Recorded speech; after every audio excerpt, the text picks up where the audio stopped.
In your manifestation journey, there's a common narrative that suggests you have to change your story, your old narrative, to change your life. Now, we've all heard this, right? This perspective often leads us to relentlessly affirm, script, flip every undesirable thought, undesirable aspect of your narrative in an attempt to change your reality. But here's an important insight that might change how you view your journey. The story itself is not the problem. It's your attachment to the story. So every person has a story. Narratives we've woven from experiences, interactions, internal dialogues. These stories shape how we see ourselves and how we see ourselves in the world as well. But the challenge arises not from the stories themselves, but from our deep-seated attachment to those stories. When we cling too tightly to our narratives, we grant them temporary power to dictate our emotions, our actions, our way of being, limiting our ability to experience life freely, and of course, delay certain manifestations. So stay till the end of the video where I share what to do instead, or what to try out instead of trying to forcefully change your stories.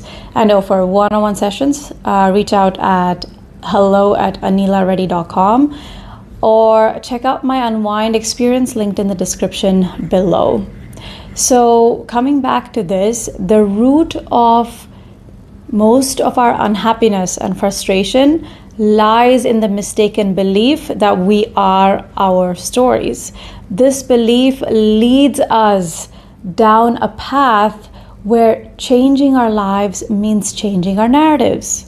We engage in scripting a new, more appealing story or affirming desirable aspects until we believe them. This approach can be helpful at times, but often it feels like a constant battle, a never-ending cycle of resisting what is and forcing what should be or what you think you want.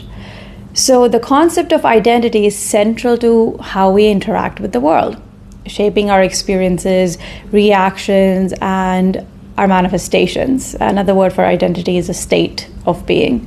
So a common misstep most of us make, particularly within the context of manifestation, is the deep-seated belief that we are fundamentally the stories we tell about ourselves, about who we are.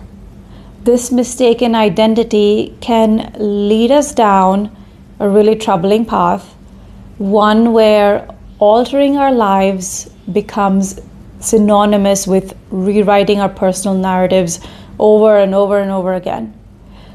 When we identify with our stories, comprised of past experiences, societal labels, and self-imposed limitations, we confine ourselves to the limitations or to the limits of these narratives.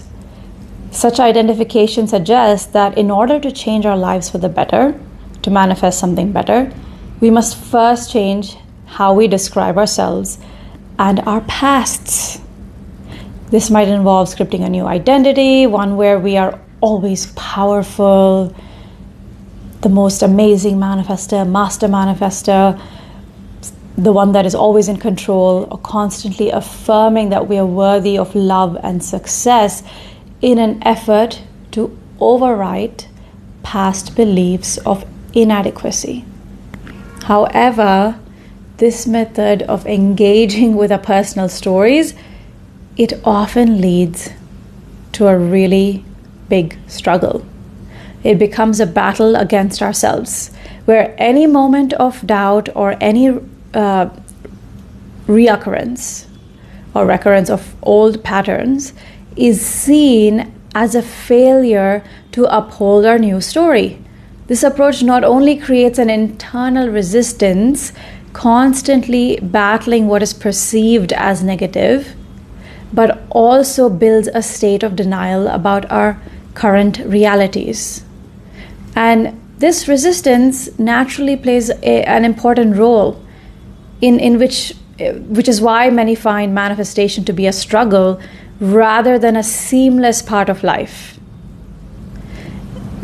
And let's look at an example, for instance. The emphasis that we always hear is often on assuming the state of the wish fulfilled.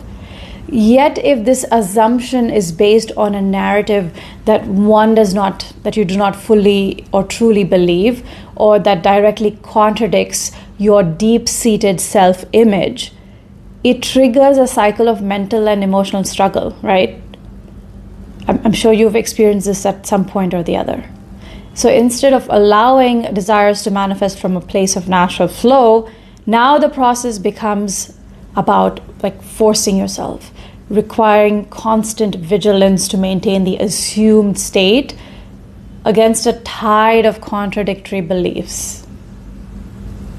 So the true challenge in manifesting what you truly want is not the old story, old narrative, or old self itself, but our attachment to it. This attachment is what we often refer to the separate self or ego, a constructed identity which is really intertwined with our personal stories and the emotions they evoke. It is this separate self that transforms neutral life events into emotionally charged episodes. It colors them with the hues of past experiences and future anxieties.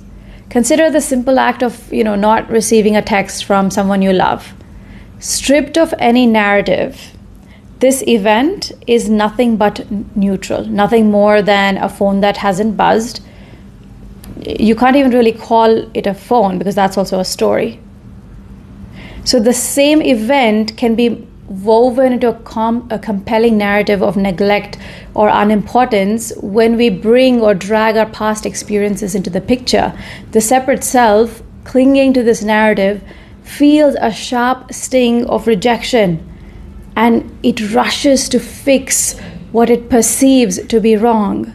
So the moment we identify with this narrative, seeing it as an absolute truth rather than a subjective interpretation, we will naturally, and we experience pain and suffer as a result. So in response, we might, we turn to techniques like visualizations, affirmations, not just as tools to experience life, but as desperate attempts to conjure a different reality where we feel valued, where we feel loved.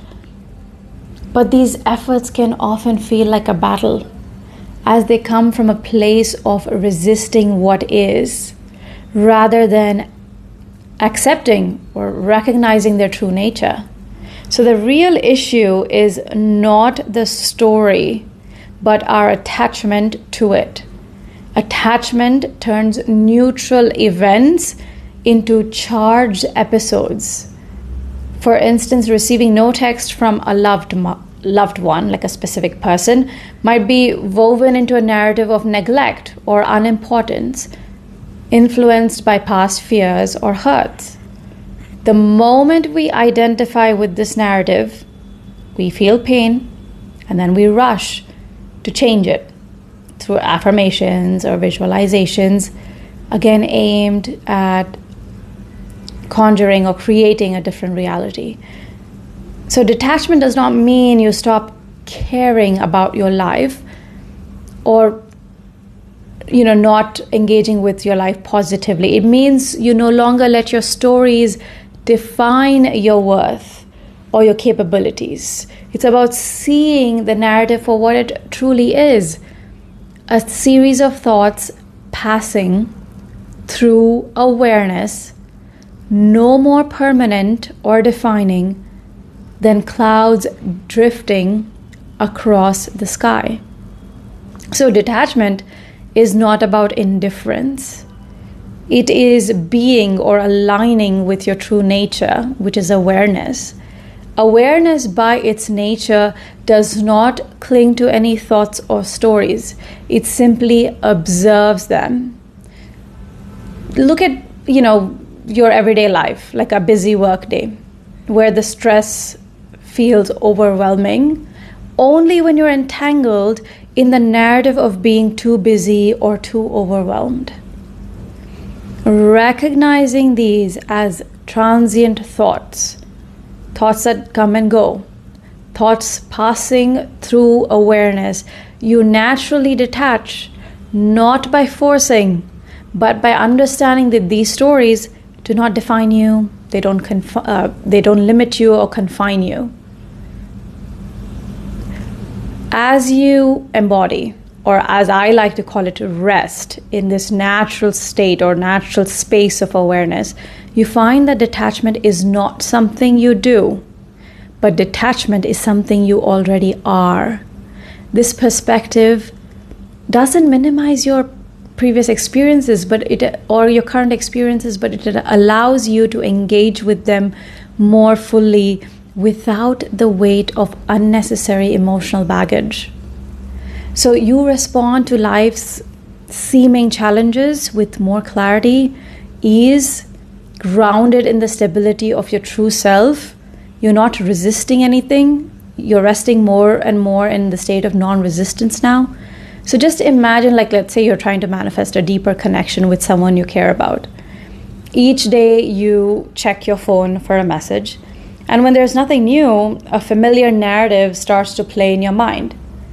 They're not interested, I'm not important to them, or I'm always overlooked. This narrative not only causes emotional pain, but also reinforces a state of lack, which can perpetuate the very absence you fear, the very absence of what you truly want. The story, in a sense, becomes a self-fulfilling prophecy, driven by the belief that your worth and happiness depend on someone else's attention. So let's approach this from a place of your true nature as awareness, the situation.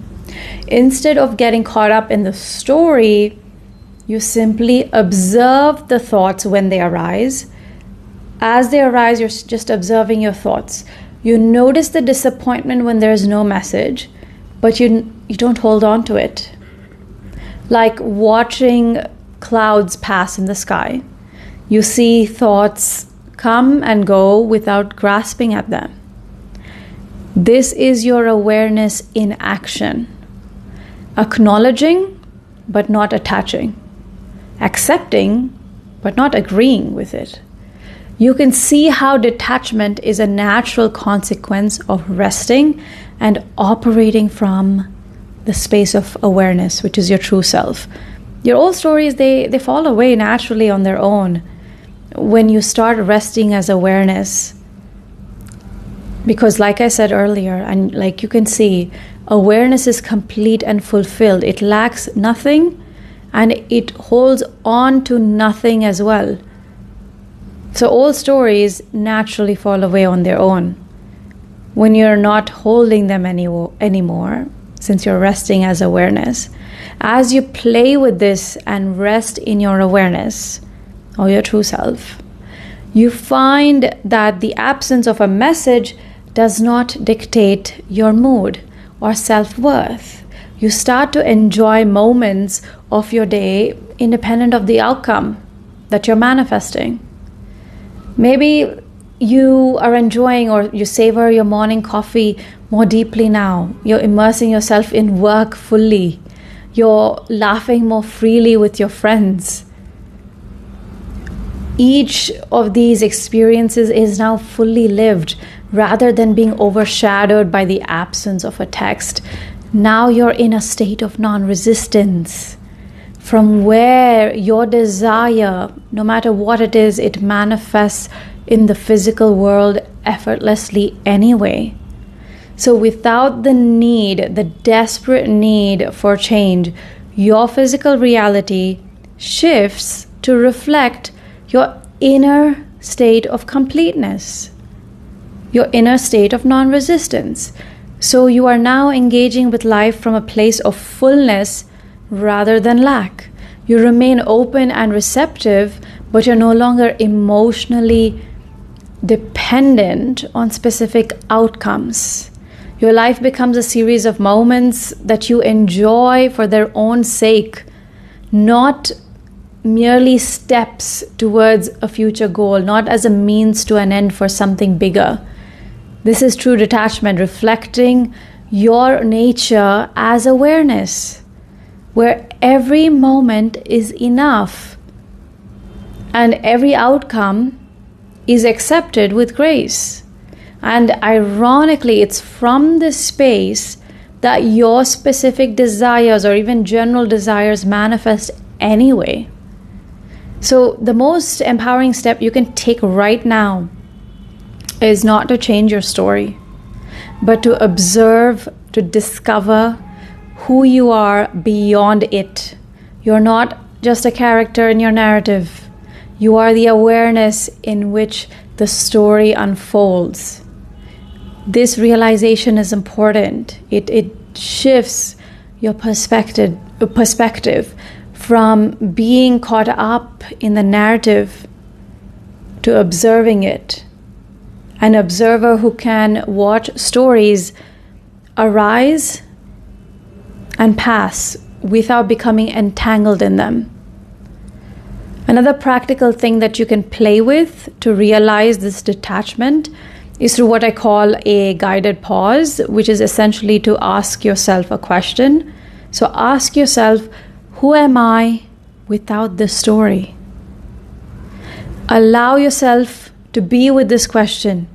Notice what thoughts and feelings show up without clinging to them. This question, this play, helps you experience your true nature as awareness itself, which is unchanging, unconfined, and inherently peaceful. Now, if you want more help with this, just check out my Unwind mini experience linked in the description below. So once again, when you live from a place of awareness, your need to constantly manage and revise your story diminishes.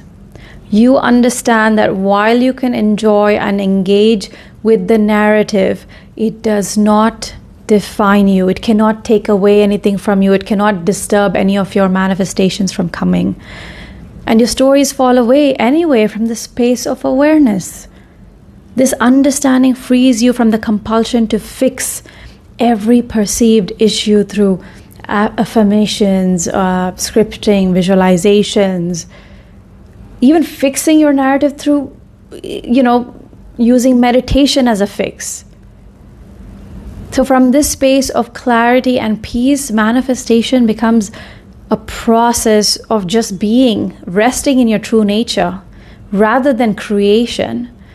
You are aligning with the flow of life, manifesting not from a place of lack or need, but from fullness and presence. Your actions and decisions arise naturally from this state of alignment, bringing experiences and opportunities that reflect your inner state of non-resistance and acceptance.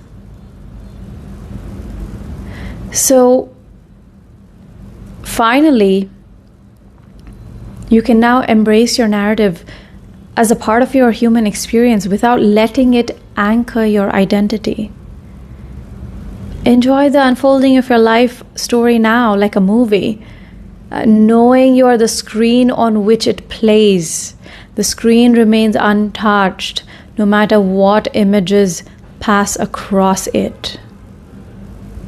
So, shifting your focus from changing your story to recognizing your true nature as awareness liberates you from the confines of narrative-driven struggles. It allows you to engage with life more fully, manifesting naturally and effortlessly, not because you need to fix your story, but because you are free from it. You've always been free from every story. And from resting in this recognition of your true nature, like as I said, you can see that your old stories have no bearing on your life, no bearing on your future manifestations. They naturally fall away on their own. This is the ultimate freedom. The recognition that you are already complete, and it is this space from where your manifestations sustainably unfold. So stay tuned for the next video.